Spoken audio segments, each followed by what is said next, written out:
Hello, hello, welcome, please come in. It's time for the start of a new challenge run series, and that means we are back in the worlds of Final Fantasy, for a series that is going to have a very messy name, because Square Enix cannot decide how they want to label their class that is good at items, which, in this game, is the Scholar, a generally pretty niche class that does gain a bonus to item usage, but is otherwise quite weak. I'll get to a more thorough explanation of Scholar once we get there, because the first obstacle I have to get through is that I don't unlock the Scholar class right out the gate. It is actually unlocked at the second crystal. And I did try to find a way around this. First was using a save editor to manually change my characters into Scholar, but sadly that ends up with the game soft blocking. Pretty sure the game just doesn't know how to give job experience for a job you don't have. So it just hangs on the results screen, and the tools I have access to don't let me unlock jobs. I next tried to just make my characters black mages, because similar stats, and then modify their in-game abilities with the same save editor. Sadly, this brought up a second issue, which is that Scholars have just awful weapon access. In the entire game, they can only equip books. Not surprisingly, the game gates books until about the point in the game where you would get them anyway, which means no weapon access for Scholar at all at this point. And my level 8 black mages are dealing 1 damage to basic goblins in the starter forest. Yeah, no, I'm not doing that. So sadly, the challenge will actually start once I've completed the salamander fight as normal and actually gotten the Scholar class legitimately. There is no point in me talking about my casual playthrough, so instead, let's just skip ahead to there and resume. And there we go! Salamander is dead, and I can finally make my entire party Scholars. And that is where things get complicated. So, Scholars have the unique ability Scan, which reveals enemy weaknesses and health. It is basically completely useless after the next boss fight. Their other ability is Alchemy, which doubles the efficacy of consumables, including offensive consumables. This will increase to 2.5 times, and eventually 3 times as my Scholar's job level increases, which isn't actually awful, particularly for high potion healing, as 1500 for a single action is pretty good. But then comes the bad. Scholars can only equip books, and while they do now become available, I actually can't buy them. I can only find a few lying around. 2 copies of each of the 3 elemental books, which, because math, means I don't actually have full sets for my party. I think it makes sense to double up books on my 3 Scholars and then leave my 4th Scholar without a weapon to prioritize using consumables. Obviously it's not ideal, but it's really the best I'm going to be able to do. And honestly, they don't deal too bad of damage. I mean, it's not great, but considering I'm hitting something with a book, it's not bad. And then comes the next problem. Because Alchemy boosts the damage of consumable items, Scholar might actually be able to deal decent damage that way. Except consumable items have just awful drop rates. We are talking 3% on the high end, and 0.3% on the low end, which is real bad. You also can't buy them anywhere in the game, though you do find a decent number in chests. In fact, you probably find enough to make it through a decent chunk of a playthrough. You know, if you stuck to 1 or fewer Scholars. Okay, let's see how the next dungeon goes. Oh, and there are a few points in the game where I will need to briefly change my character's job class to use Mini or Toad, so just ignore that. I won't actually be fighting as anything other than all Scholars going forward. This next dungeon does have the courtesy of having a decent number of offensive consumable items, presumably because this is the only point in the game where you actually should use a single Scholar. Okay, let's see how... Wow, that dealt way less damage than I'd hoped. I mean, I know they're books, but I would have expected an attack to deal more damage. You know what, let's see how much damage a consumable... Holy crap. Okay, I know this boss was weak to ice, but that was 1400 damage. Even counting the 2x alchemy boost, that seems high. Oh, you know, I didn't know this, but I guess it does make sense. Scholars actually have the second highest intelligence in the game, just a little bit behind the Magus. Meaning they can deal more damage with a spell item than Sage or Summoner, even without the alchemy bonus. And with it? Yeah, okay. Is Scholar not going to be awful? That would be an interesting change of pace. Anyway, boss scorched across the back wall of the dungeon, we grab the Wheel of Time and get the airship from Sid. Then it's down to the surface world to give Arya a potion and into the Cave of Tides. And my attacks are not dealing a ton of damage. Though I guess I am in the back row. I'm mostly fighting enemies here because some have a small chance of dropping spell items, which I am going to need a lot of. At least high potion healing is really strong. Okay, next boss time. Let's see how Kraken is gonna go. I don't have a ton of lightning items, but they do deal over 2000 damage. I could use more consumables, but I really need to use the offensive items sparingly. I have max high potions, and each one can fully heal anyone on the team. And while book attacks aren't strong, at least the lightning book can target Kraken's weakness. Okay, that's another boss down with just scholars, and honestly that was fine. Way better than expected. Even my basic attack damage has been higher than I was really anticipating. But then we've seen this trick with FF3 before. With the surface world undrowned, I can swing by the shop and can't help but notice that I have no better armor here. Hopefully that's not going to be a recurring problem. Right? Right? Anyway, down into the cave to grab the leathergrass shoes the Switch has on her. Before heading to my next dungeon, it's time to do some grinding. Both for levels, and hopefully, some consumables. Will that actually be the case? I sure did get at least one. Hooray! Okay, gold manor time, which, other than having a bunch of gold swords to sell, is very uneventful. And it is boss time. Goldar has a very high magic resistance, so trying to use spell items would be pretty worthless and a waste. The good news is that his physical resistance isn't very good. My scholars are routinely dealing 200 to 300 damage, and while he does hit fairly hard, I have high potions capable of fully healing a single party member. Okay, that wasn't bad. Not that I was really expecting it to be. That fight is rarely that challenging. Oh, thank goodness. The armor shop in Dusker has some better armor for me. I really thought this was going to be another situation where I was just done getting upgrades. Oh, also a few earthen drums in the grass. Why yes, I will take some quake casts for later fights. That sounds lovely. And now it's time to head over to Saronia so that the ship can get shot down. Not ideal, but hardly the end of the world. Before that, I did spend some time grinding out item drops, because now that the airship is lost, I can never sail the seas again, which is a big shame. Oh well. Rescue the prince from these gold knights and explore the various shops around the Saronia towns. And while these shops are good, the actually good shops are locked until the Civil War is over. And the only items I can really get are Dragoon specific, which I obviously will not be using. Okay, I would be kinda shocked if I could beat the next boss already, but let's give it a try. If only to find out how outpaced I am. Good news, the Antarctic winds I grinded from the ocean creatures are dealing well over 1,000 damage consistently. Less good, Garuda loves to spam lightning and hit the entire party. And while high potions can heal a lot of HP, they are tragically single target. But my damage is actually so high it doesn't matter. Garuda goes down on the first attempt, at a pretty reasonable level. Okay, that is legitimately shocking. Even white mages struggled more in that fight, and they could deal wind damage.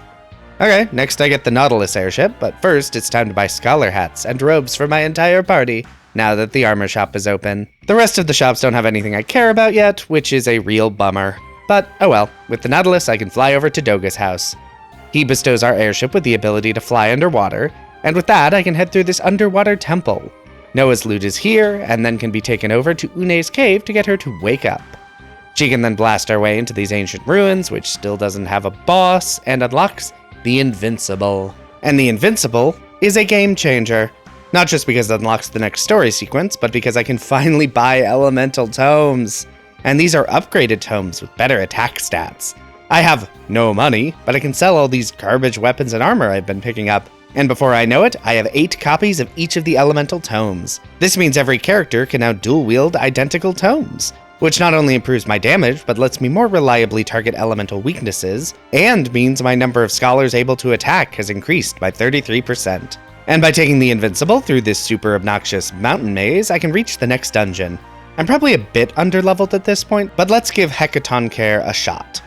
Yep, I am in fact a bit underleveled to be facing this boss, at least as scholars. Time for some grinding. Okay, I've gotten a couple levels, let's hop back in. My attacks are dealing okay damage, so I don't really want to waste consumable items. Now while the Hecatoncare can deal big damage with basic attacks, or slightly less damage to the whole party with Quake, high potions are doing really good work. 2.5x multiplier on healing items is really good, it turns out, and having 99 of them is even better. I do really wish my party had some better armor. The fact that the boss can one-shot anyone in the party with a basic attack is real rough, and that is basically because of my bad armor. After some pretty intense Phoenix down yo-yoing and desperate healing, I managed to get in the last book attack and Hecatoncare goes down. Was half my party dead? Yes, but I won the fight, and that is ultimately all that matters. Okay, Doga and Une are up next, but before then I think it's time to do some optional content. Normally I probably wouldn't bother that much, but every treasure chest might have another offensive consumable item, and getting as many of those as possible is absolutely essential. The dungeon under Saronia has some elixirs for acquisition, which is always nice. I do briefly fight Odin to see how that will go since I'm here, and yeah, no, that's not going to be worth it. Next up is the Sunken Cave, which has some nice items. I even get to use high potions offensively. Also, am I wrong, or are my scholars dealing more damage with basic attacks than red mages did? That would be very funny. I guess scholars do get a lot closer to endgame weaponry thanks to the tomes on the Invincible. Final optional dungeon is Bahamut's Cave. The enemies here are normally good for grinding, but they mostly don't drop spell items, but the cave itself has some nice treasures. I will shockingly not be trying to fight Bahamut with this party. Okay, that's enough of that for now. Time to hop into this next story beat. And that starts with a fight against Doga. This has typically been where damage has dropped off, but I'm still doing 500 to 1000 damage per attack, and I can easily heal from Doga's damage with high potions. Okay, that's Doga down. I guess it's into the Une fight? Holy is strong, but dealing less damage than I'd expected. Do scholars have good mind stats in this game? Anyway, that fight was just spam basic attacks and drop a few high potions as needed, which is very weird. That fight is normally more difficult. I've always thought scholars were a useless gimmick class. Are they good? Next boss time, and it's Titan. My attacks are definitely dealing less damage, and Quake is certainly nothing to sneeze at. He also isn't weak to anything, which really hampers my attacks.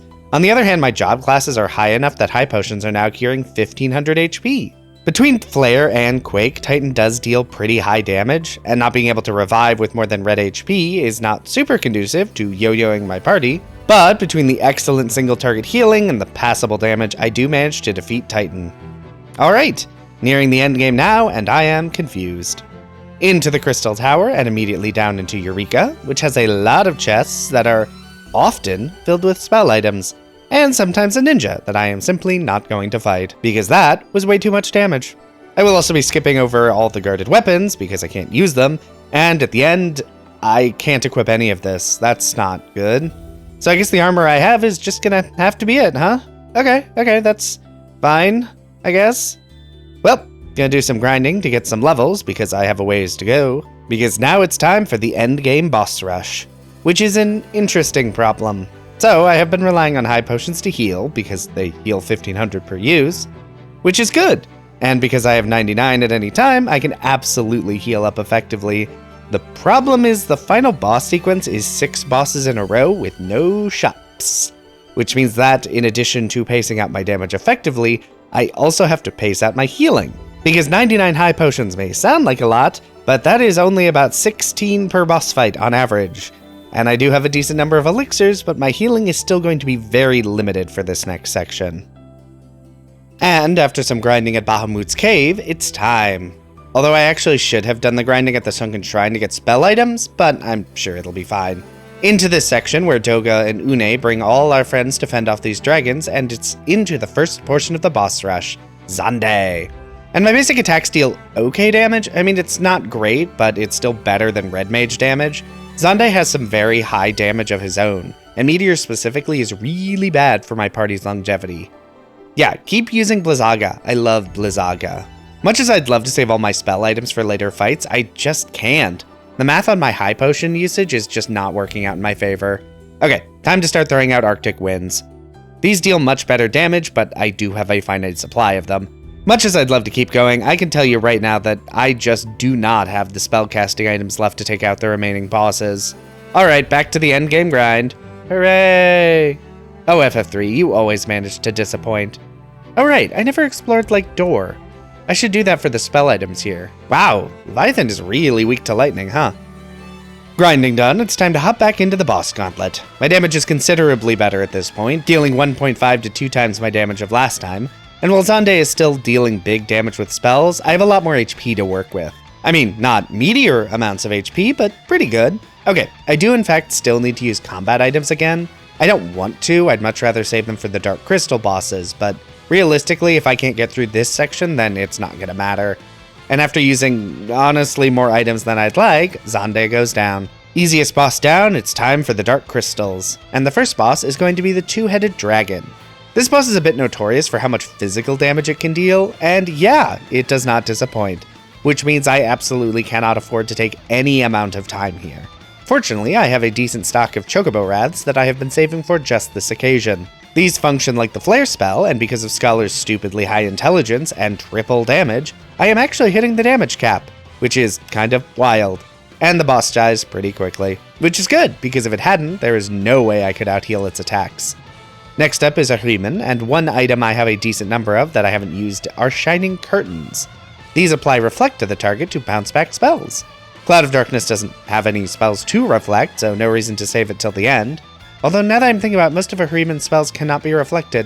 And Quake and Meteor deal very big damage to the entire party. Okay, much as I'd like to save my items, I don't have a choice. If I try to be too frugal, I'm gonna burn through potions and run out before I even reach Cloud of Darkness. That's a Riemann, 2 more bosses to go. Next up is Cerberus. I started by using a few Bacchus-ciders to give my top 2 fighters haste. My damage against this boss isn't great, but Cerberus deals surprisingly little damage. This is actually the last boss that really uses physical attacks. I might as well use these turtle shells to give everyone Protect. This fight takes a while, just like all the endgame bosses, but I use a lot fewer resources than I was kind of concerned I would. Seriously though, Cerberus is really tanky compared to the other bosses, but his damage is so bad. Alright, 2 more bosses to go. Next up is Echidna. This boss fight is a much better usage of Shining Curtains because Echidna uses a lot more single target spells. By slowly using every single Shining Curtain I've accumulated, I actually take out Echidna pretty quickly. I think she did more damage to herself than I did. Okay, all that's left is the Cloud of Darkness. They basically only spam Particle Beam, dealing big non-elemental damage to my entire party, which I can partially heal with high potions, but 1500 healing is starting to really fall behind. No, I'm so close. Okay, let's try that again. This time I'm going to start by using turtle shells. While Cloud of Darkness mostly uses Particle Beam, they do occasionally use physical attacks that Protect can help block. Then it's just a game of using every spellcasting item I have left.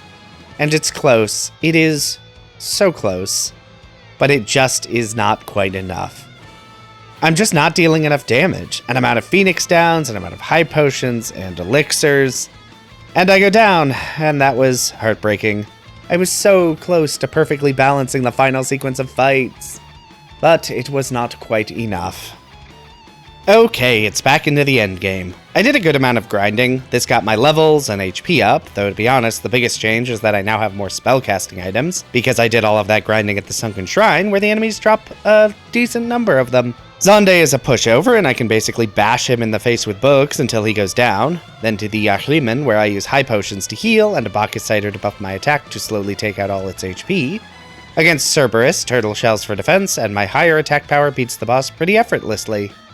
Into Echidna, which once again is a showcase of the power of reflecting the boss's spells back. My physical attacks are much stronger than my prior attempts, but I still think Echidna may have done more damage to herself.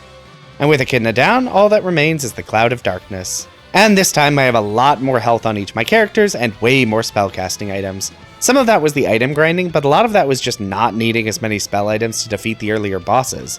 I opened by using turtle shells to protect my party. Wow, that particle beam did a lot less damage than I'd expected.